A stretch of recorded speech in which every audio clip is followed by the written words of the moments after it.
या ठिकाणी आजपासून सर्व शेतकऱ्याला सांगतो, शेतकऱ्यांना आणखीन दिनांक 12 एप्रिल, 13 एप्रिल, 14 एप्रिल दरम्यान तुम्ही तुमची काळजी घ्या. विजेच्या कडकडासह पाऊस पडणार आहे, गारपीट होणार आहे, म्हणून हा अंदाज लक्षात घ्या. आणि विशेष म्हणजे परभणी जिल्ह्यामध्ये 18 एप्रिलपर्यंत वातावरण खराबच राहणार आहे, म्हणून हे अंदाज लक्षात घ्यायचा. योगायोगानं आज मी काय झालं, पालवून टाकळाची इथे जात असताना इतका वादळी वाऱ्याचा पाऊस चालू झालेला आहे. या ठिकाणी थोडी गारपीट देखील आली होती, पण हे देखील सांगू इच्छितो. पण माझी सर्व शेतकऱ्याला विनंती आहे परभणी जिल्ह्यातल्या, की सध्या खूप वातावरण खराब आहे. म्हणजे जास्त अवकाळी पाऊस आला की आधीच काय करायचं, वातावरण ते झालं की तुम्ही तुमचं आपण आपल्या घर जवळ करा.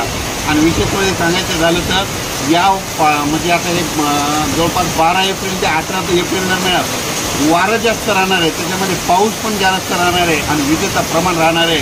सर्व दूर पडत नसतो, पण फक्त काही भागात पडणार आहे, म्हणून हा सर्व शेतकऱ्यांनी अंदाज लक्षात घ्या.